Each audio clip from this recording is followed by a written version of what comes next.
Hola, mucho gusto, bienvenidos. Mi nombre es Ana María Rodríguez y el día de hoy mi equipo de trabajo y yo les vamos a traer una presentación acerca de la economía estadounidense.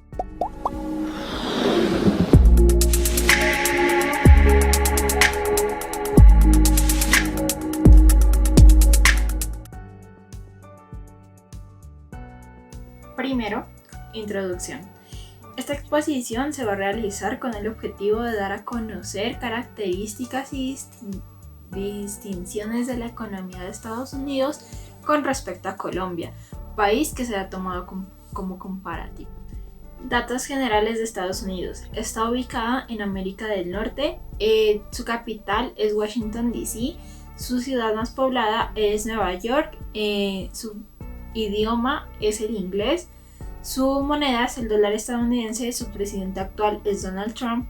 Su superficie aproximada son 9.147.583 kilómetros cuadrados y su población aproximada es de 327.356.364 con datos del 2019. La mayoría de su población son mujeres con el 51% y el 49% es de hombres.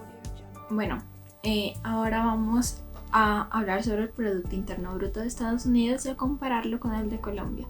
Ya sabemos que Estados Unidos es una potencia mundial y que Colombia es un país en vía de desarrollo, podríamos decirlo. El Producto Interno Bruto de Estados Unidos es el segundo a nivel mundial en la lista de países por el Fondo Monetario Internacional, siendo rebasado por la República Popular de China. Nosotros tomamos el periodo de 2007 a 2018 porque en 2007, de 2007 a 2008 se presentó la crisis económica en Estados Unidos y entonces tomamos ese punto como de subpartida porque ahí presenta un declive ya en el año de 2009 que se ven como las consecuencias de esta crisis que fue a nivel mundial. Bueno, así que podemos ver como en 2009 tanto Colombia como Estados Unidos sufrieron una caída. En cambio, en Estados Unidos hizo un incremento hasta el 2018 y en Colombia siguió aumentando a partir del 2009, pero solo hasta el 2014. En 2015 y en 2016 tuvo un declive y me imagino que eso era por el tiempo que estaba pasando Colombia en el proceso de paz. Y de ahí en 2017 y 2018 subió, pero se ha mantenido como estable, no ha subido demasiado. En cambio Estados Unidos sí ha tenido un aumento muy sustancial. O sea, esto indica que Colombia presenta un bajo nivel de riqueza. Bueno, ya hablando del PIB per cápita de Estados Unidos, si ustedes pueden ver, ha estado en un constante crecimiento, menos en el 2009, que también tuvo un declive, pero ha crecido, ha sido elevado y significa que tiene un estilo de vida agradable para sus habitantes, basándose pues en el Fondo Monetario Internacional, pero no logra entrar en el top 10 de países con mejor PIB per cápita por la deuda externa que Estados Unidos tiene, porque es la más grande del mundo. Y bueno, comparado con Colombia, el PIB per cápita del país se ubicó por debajo del promedio, si ustedes pueden ver, desde 2007 y 2008 subió, en 2009 cayó y de 2009 a 2014 subió y en 2014 empezó el declive y hasta 2018 se ha mantenido estable, no ha subido mucho ni ha bajado tampoco, pero se ha mantenido estable. Bueno, ahora sí, hablando del índice de Gini, el dato más cercano fue hasta 2018, igual que el Producto Interno Bruto. Estados Unidos tiene 37.8 y Colombia 48.9. Bueno, el índice de Gini nos indica o nos permite estudiar la igualdad de ingresos entre los países, es decir, cómo se ubica distribuida la riqueza. Entre más cercano se encuentre a cero, quiere decir que hay menos desigualdad, y entre más cercano a 100 hay mayor desigualdad entre sus habitantes. Podemos ver que Estados Unidos tiene un índice más bajo que el de Colombia, pero esto también es porque Estados Unidos es un país desarrollado y la tendencia es mayor en los países subdesarrollados como Colombia. Hay más desigualdad. De 107 países, el puesto que ocupa Estados Unidos es el 57 y Colombia se encuentra en el puesto 99, y eso lo ubica como el segundo país más desigual en América Latina. Los acuerdos comerciales son: Estados Unidos es un miembro de la OMS desde el 1 de enero de 1995. A continuación les presentaremos los acuerdos comerciales vigentes y no vigentes de dicho país. Los vigentes son Estados Unidos y Corea, que prometió un crecimiento en las exportaciones entre el 2012 y el 2018, en Estados Unidos y Panamá, 2012, Estados Unidos y Colombia, el 2012, Estados Unidos y Perú, en 2009, Estados Unidos y Oman, 2009, Estados Unidos en Bahrein, 2009, y CAFTA, que es Centroamérica, Estados Unidos y República Dominicana. Por otro lado, tenemos los acuerdos comerciales no vigentes, que es el TEMEC de Estados Unidos, Canadá y México, suscrito el 30 de noviembre del 2018, el acuerdo de TEMEC, el tratado creado para reemplazar el TLCAN, a pesar de que ya hayan firmado los jefes de gobierno. Este no ha entrado en vigencia debido a que debe ser aprobado por el Congreso. Las relaciones bilaterales entre España y Estados Unidos son buenas, tanto en el plano político como en el económico. En el plano económico y comercial existe un elevado dinamismo de los flujos comerciales y de inversión, incluso durante los años de la crisis, y mucho potencial de profundización, pues la presencia española está aún lejos de las economías similares que, no obstante, tienen vínculos comerciales más consolidados. Las visitas institucionales de alto nivel entre ambos países han aumentado de forma notable en los últimos años. Estados Unidos es la principal socio comercial de España fuera de la Unión Europea. Este mercado representó en 2017 el sexto destino de las exportaciones españolas de bienes, suponiendo un 4.5% del total, y es el quinto proveedor de España. Un 4.6% de las importaciones españolas procedieron de Estados Unidos. En 2017, además de Estados Unidos, fue el primer inversor en España en 2016, último año disponible. En términos de stock, con el 15.8% del total, y fue también el primer destino de la inversión española. Con el 17% del total, la posición de inversión de España en Estados Unidos se sitúa ya en un valor cercano a los 80.000 millones de euros, indicando la apuesta que las empresas españolas vienen realizando por este mercado. Intercambios comerciales, flujos de inversión e intercambios de servicios. Los principales sectores de inversión en los últimos 4 años han sido los servicios financieros, el suministro de energía eléctrica convencional y renovable, el comercio al por mayor, la construcción de edificios y la programación y consultoría informáticas. Un concepto para aclarar es el Buy American. Bajo ese término se aglutina un conjunto de disposiciones proteccionistas que quedan recogidas en numerosos textos legales, cuyo objetivo es dar preferencia al producto americano frente al extranjero en las compras públicas. En rigor, hay que distinguir dos normativas, Buy America y Buy America. La primera se aplica a todas las contrataciones públicas de bienes que realizan las agencias federales. La segunda se aplica a las compras que se realicen dentro del área de transporte y que gocen de alguna financiación federal. Mi nombre es Nicolás García Gallego y a continuación les voy a hablar sobre las exportaciones e importaciones. En primer lugar les voy a hablar sobre el destino de las exportaciones de Estados Unidos, los cuales están subdivididos en 3 principales continentes: Asia con el 34%, América del Norte con el 30%, Europa con el 27%. En Asia, los 3 principales países son China con el 11%, Japón con el 5.3% y Corea del Sur con el 3.5%. En América del Norte son México y Canadá, México con el 15% y Canadá con el 12%. Estos 2 países vienen muy ligados al acuerdo anteriormente dicho por un compañero, el cual es el TLCAN, que es el Tratado de América del Norte, que lo integran México, Canadá y Estados Unidos.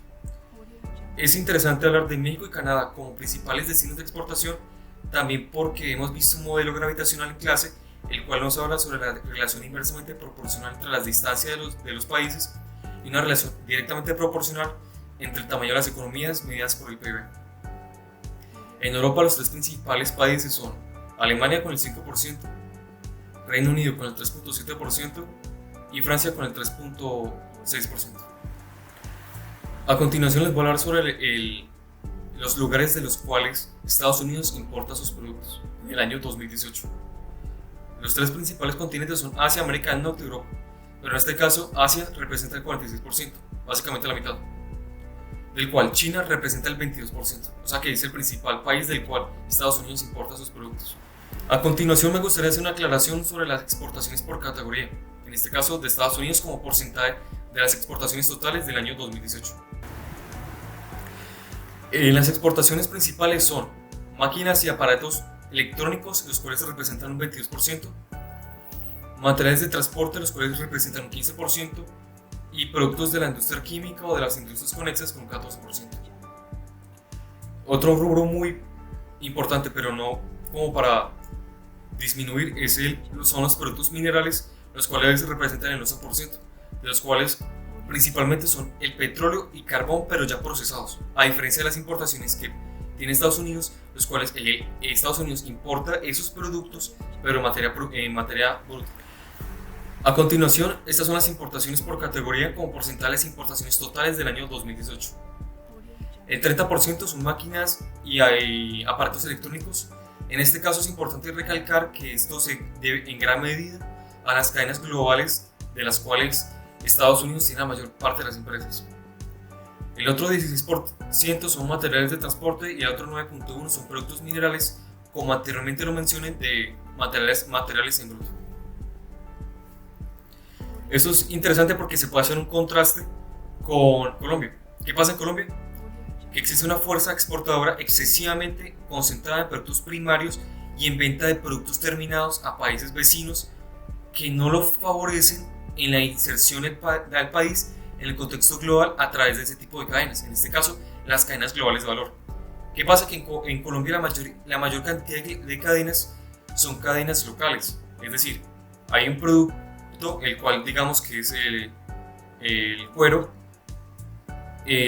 de Medellín pasa a Cali y en Cali hacen las botas, pero en ningún momento de esos procesos se toca alguna cadena de otro país para la realización de dicho producto intermedio o final. Otro de los factores que me gustaría recalcar, que es fundamental, es que este tipo de situaciones impide la inserción del país en estas cadenas, que pueden ser tanto arancelarias como no arancelarias. Eso es muy típico del proteccionismo. A continuación me gustaría hablar sobre el índice de ventaja compartida revelada de Estados Unidos. En este caso, Estados Unidos exporta 452 productos con ventaja compartida revelada, lo que significa que su participación en las exportaciones mundiales de estos productos es mayor de lo que uno esperaría dado el tamaño de su economía y el tamaño global de estos productos. Como se puede presenciar en la tabla, en la gráfica del lado derecho, el principal producto por índice de ventaja comparativa de Estados Unidos son las obras de arte, el que le sigue son armas y municiones, el maíz, el algodón, las semillas, el propano y los cereales sin moler. Acá abajo ustedes pueden ver el cálculo de cómo se hace para encontrar el índice de ventaja comparativa. El índice de ventaja compartida revelada, el cual es muy sencillo.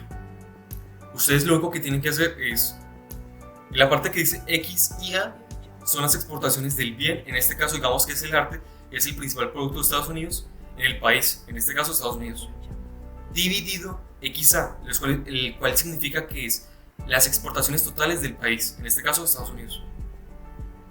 XIW son las exportaciones mundiales de dicho bien, en este caso el arte, y XW son las exportaciones totales mundiales. Entonces ustedes hacen esa operación y encuentran en este caso, en nuestro caso, que el principal producto por índice de ventaja comparativa en el mundo es el arte en Estados Unidos. En cuenta de servicios, para el año 2017, Estados Unidos encabezó la lista de países en cuanto a ingresos por turismo, por encima de varios países europeos, los cuales son focos turísticos a nivel mundial y que a pesar de recibir mayor número de arribos, no pudieron superarlo en lo referente a ingresos económicos. España, Francia e Italia puntualmente. Para este año, Estados Unidos recibió unos ingresos de 179.100 millones de euros, mientras España, Francia e Italia 57.800 millones, 51.600 millones y 37.600 millones respectivamente. Para el año 2018, Francia se posicionó como el país más visitado por turistas internacionales. Sin embargo, Estados Unidos, a pesar de las incidencias políticas relacionadas con la administración Trump, como inconvenientes con varios países, la prohibición al ingreso de ciudadanos de origen musulmán y la deportación de ciudadanos ilegales en territorio estadounidense y la disminución del ingreso de ciudadanos internacionales en un 4%, equivalente a pérdidas de hasta 4.600 millones de dólares, sigue posicionado como el país con mayor ingresos por turismo. Para el año 2018, Estados Unidos tuvo un número de arribos de 79.745.920. Podemos ver la gran diferencia con Colombia, el cual tuvo 3.904.000 número de arribos para este año 2018. Posteriormente, ahora me gustaría hablarles sobre las remesas. Entonces, ¿qué podemos nosotros decir de las remesas? Las remesas recibidas de Estados Unidos no son significativas a comparación de las remesas recibidas como porcentaje del PIB en el año 2019 de Colombia. Como ustedes pueden evidenciar en la gráfica, Colombia llegó a tener un porcentaje del 3,5% de las remesas recibidas como porcentaje del PIB, a comparación de Estados Unidos, donde las remesas recibidas no han pasado ni siquiera del 1% como comparación del PIB. Eso es de notorio significado. Ahora me gustaría mostrarles a ustedes la balanza global de pagos, pero en este caso la de Colombia, para hacer un comparativo con respecto a la de Estados Unidos. Como ustedes pueden evidenciar, en la parte superior, la cuenta corriente, igual muy parecido a la cuenta corriente de Estados Unidos, obviamente no en la misma proporción, es negativa, lo cual indica que lo que se ahorra en el país es menor, que lo que se invierte en el país es mayor a lo que se ahorra, en simples palabras. La cuenta financiera, lo cual hace la contrapartida a la cuenta corriente, la cual es positiva, es decir, que nosotros pedimos prestado del extranjero y errores y emisiones. Ese es el porcentaje que anteriormente les dije que no es contable o es de economía informal. Ahora me gustaría explicarles a ustedes sobre el déficit de cuenta corriente de Estados Unidos. Pero antes de hablar del déficit de cuenta corriente de Estados Unidos, me gustaría hacer una pequeña aclaración sobre qué es la balanza de pagos. Entonces, ¿qué es la balanza de pagos? La balanza de pagos, en resumidas cuentas, lo único que hace es resumir las transacciones económicas entre los residentes y no residentes durante un periodo determinado. Pero también es importante entender qué es la residencia en sí. Entonces, se es residente de un territorio económico cuando dentro de ese existe una ubicación, una vivienda, un lugar de producción u otro tipo de instalación en el cual o desde el cual la unidad realiza o tiene previsto seguir realizando, ya sea indefinidamente o a lo largo de un periodo finito pero prolongado, transacciones y actividades económicas a una escala significativa. Entonces, ¿quiénes no serían residentes? Serían no residentes: el personal diplomático, los turistas, los militares en bases, los cuales básicamente cada registro que se haga contable de ellos se notifica como exportaciones en la balanza comercial, en la balanza de pagos. Entonces, este es un sistema, el de la balanza de pagos, que es un sistema contable, o sea, que aplica el principio de partida doble. Hay una parte que se registra como ingresos y otra parte que se registra como egresos. En este caso, los ingresos se determinan por créditos, son los créditos básicamente, que serán las exportaciones de los bienes y servicios, ingresos, reducciones de los activos, aumento de los pasivos. Por otro lado están los débitos, los cuales serían las importaciones de bienes y servicios, los egresos y aumentos de los activos o reducción de los pasivos. Recuerden que eso es un sistema de partida doble, entonces cada transacción se ve reflejada como una salida o una entrada contenida en cada intercambio que hay. Entonces nos muestran esta balanza de pagos nos muestra 4 principales focos. La cuenta corriente, la cual a grosso modo nos ayuda a nosotros a evidenciar o evaluar el equilibrio externo del país, la política cambiaria y la posibilidad de una crisis financiera. Entonces, ¿qué tiene la cuenta corriente dentro de sus rubros o factores o variables que afectan directamente esta variable? Los bienes y servicios, que básicamente es la balanza comercial, que son las exportaciones y las importaciones del país, el ingreso primario, los cuales son la remuneración a los trabajadores o remesas, las rentas de la inversión, simplificadas o resumidas como las utilidades y los dividendos de las empresas, los ingresos secundarios, que son las transferencias corrientes, que básicamente son las donaciones, la cuenta de capital, la cual básicamente son las condonaciones a las deudas. En casi ninguna balanza de pagos tiene una ponderación importante en el total. Por otro lado tenemos la cuenta financiera, la cual mide la forma como se financia el préstamo neto o el endeudamiento neto frente a los no residentes. Básicamente nos dice a nosotros si somos acreedores o si somos prestamistas.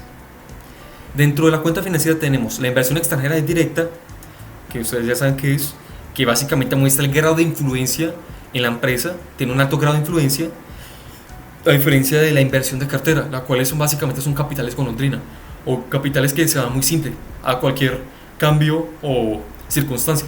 Digamos que en una crisis económica los primeros en irse son las inversiones en cartera. Las personas que hicieron inversión extranjera directa tienen un mayor grado de influencia y de participación en la empresa, por lo tanto no tienen la facilidad para extraer su capital invertido. Por otro lado tenemos los derivados financieros y otras inversiones. Y los errores y emisiones, los cuales simplemente es una medida de ajuste para tener un equilibrio contable en la balanza de pagos. En este caso serían, por ejemplo, en Colombia, el narcotráfico. Ese es un motivo por lo cual hay cosas que no se registran de total, y los errores y omisiones nos ayudan a identificar qué tanto del saldo en cuenta financiera y del saldo en cuenta corriente no se está registrando, o son informales, o tienen un mal concepto de registro de residencia. Entonces, las razones por las cuales el saldo en cuenta corriente, ustedes están viendo que es tan negativo en Estados Unidos, tiene 3 principales causas. Una de ellas es que las exportaciones registradas en la cuenta corriente crecen a una tasa del 13.7%, a comparación de las importaciones, las cuales hicieron un ritmo mucho más acelerado, con una variación del 16.3%, ocasionando este amplio déficit que ustedes pueden evidenciar. Pero no es el único factor por el cual el saldo en cuenta corriente está negativo. ¿Por qué? Porque en los últimos tiempos, la renta de factores o el balance en cuenta de ingresos también mostró un deterioro. ¿Cómo?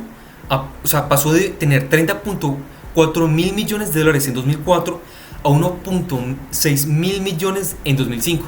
Este comportamiento estuvo asociado a un incremento en los pagos correspondientes a los dividendos e intereses por parte de las empresas extranjeras ubicadas en Estados Unidos. Básicamente las empresas, todo el mundo, en todos los países, están recibiendo muchas utilidades de las empresas extranjeras de Estados Unidos. Entonces por eso fue uno de los rubros tan importantes por los cuales están viéndose deterioro. Entonces no fue únicamente por la balanza comercial, sino también fue por los ingresos primarios. A continuación hablaré sobre la inversión extranjera directa en flujos. Como se puede evidenciar, ha tenido una tendencia creciente en la primera gráfica, que son las inversiones extranjeras directas de 1970 a 2018. Al lado derecho podemos ver las inversiones extranjeras como porcentaje del PIB, las cuales evidentemente no superan el 5% y se mantienen constantes en función del tiempo. Por otro lado tenemos la inversión extranjera directa en stock, la cual ha tenido una tendencia creciente y ha llegado a tener una participación de hasta el 45% como porcentaje del PIB.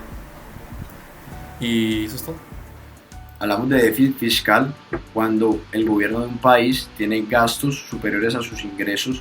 En el caso de Estados Unidos es un país con un déficit fiscal bastante alto, alcanzando el puesto 162 en el ranking de déficit de 189 países que lo conforman, clasificados de menor a mayor, y empeorando su situación respecto al año 2017, en el cual ocupó el puesto 140.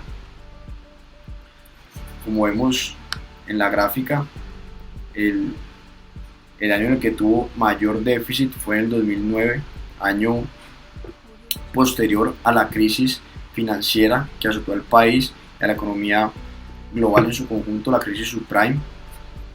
Posterior a esto, posterior a esta fecha, vemos que el déficit empieza a disminuir en valores considerables, y ya es a partir del año 2015, 2016, 2017 particularmente, con la llegada del Trump, el déficit fiscal vuelve a tener un repunte importante según el Tesoro, esto debido principalmente a la disminución de los impuestos, al envejecimiento de la población y al aumento del gasto dirigido principalmente a programas militares y a seguridad social.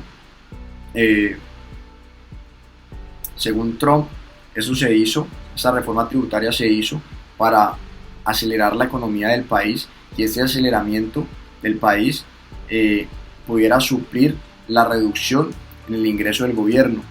Sin embargo, esto no ha sido así, y a pesar de que el país esté creciendo a tasas superiores al 2% constante y la tasa de desempleo se encuentre en mínimos históricos, las cifras del país siguen fuertemente en rojo. Si vemos haciendo el contraste con Colombia, pues vemos que las cifras en valores absolutos son, la diferencia es muy grande, pero hay que tener en cuenta el tamaño de las economías. Vemos que el déficit más alto que se presentó en Colombia fue en las fechas posteriores a 1999, en el que no hubo crecimiento económico, sino que por el contrario hubo desaceleración económica. Posterior a estos años, a partir del 2003, el déficit empieza a disminuir rápidamente. Para los años 2008 y 2010 y 2012, el país presenta superávit fiscal, y vemos que en el 2010 tuvo un pico alto, lo que indica que Colombia también fue afectado fuertemente por la crisis financiera. Tiene un pico nuevamente alto en 2015, en el 2016, que es una fecha en la cual Colombia presenta un crecimiento económico muy alto en toda su historia. Hay una disminución, ya ahorita en la actualidad pues es muy incierto, ya que con la situación actual ha tenido que aumentar su gasto social en cantidades bastante altas. Por el contrario, su ingreso ha disminuido principalmente por la reducción de los impuestos, y segundo, por la disminución de sus importaciones. Al igual que para Estados Unidos, que en 2019 cayó el déficit por debajo del billón, se espera que para el 2009 vuelva a pasar el billón y esté muy cercano al billón 500 o superior a este. Cuando vemos ya la comparación de los países del déficit fiscal como porcentaje del PIB, ya vemos que las cifras pues ya no son tan alejadas, y vemos que Colombia por lo menos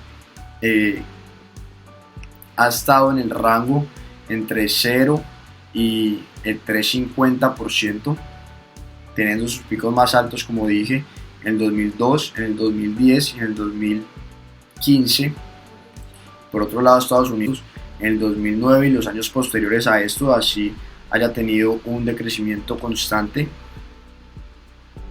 un decrecimiento importante, y se espera para ambos países y para muchas, creo que la mayoría de países en este momento, que el déficit aumente considerablemente para el año 2020. Bueno, ya hablando de la deuda pública que tiene Estados Unidos, podemos decir que Estados Unidos es el país más endeudado del mundo. Nuestros datos arrojan solo hasta 2018 y ha ido gradualmente aumentando. Se dice que en 2017 alcanzó como el 105.9% del PIB de Estados Unidos. En el 2018 bajó y se ubicó como en 104.6%.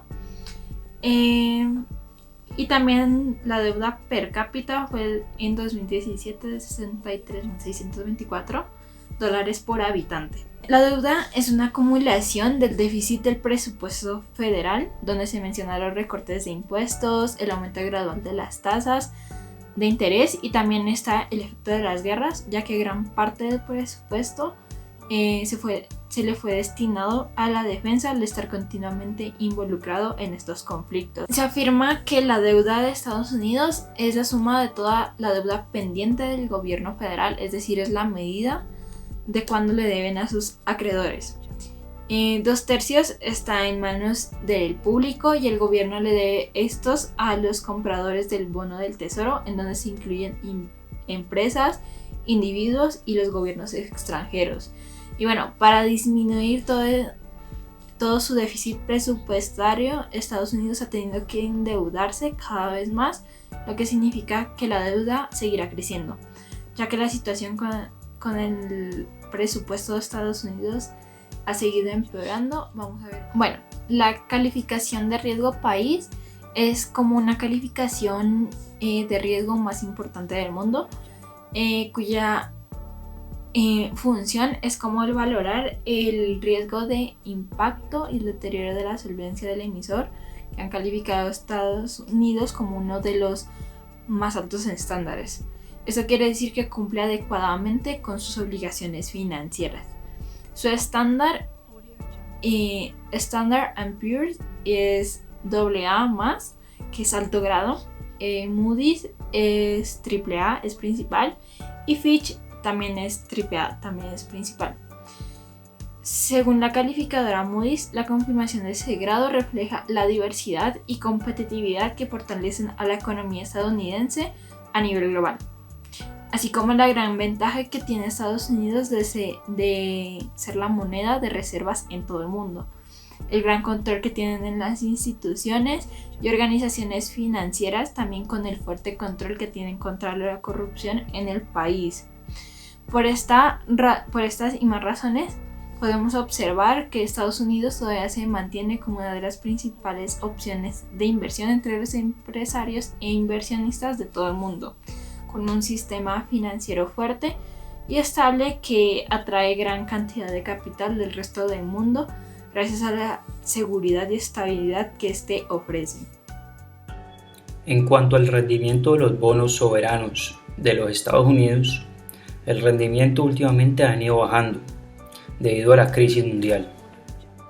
Con los elementos proporcionados anteriormente y en base a la evidencia económica y los datos con los que se cuenta, es posible llegar a la conclusión que en relación a la nueva composición regional practicada en América del Norte, que por cierto en los últimos años se ha caracterizado por mantener una integración creciente y profunda en determinados sectores económicos dinámicos vinculados a la integración de las redes mundiales, el proceso de regionalización seguido por la economía colombiana ha permitido incorporar de manera activa ciertos elementos de la globalización que le son positivos en su desempeño y en su reinserción internacional, que se ha dado dentro de un contexto de apertura comercial acelerado y que se ha venido adecuando a las circunstancias, donde también la modernización productiva ha jugado un papel central en la estrategia de integración regional entre los Estados Unidos y Colombia.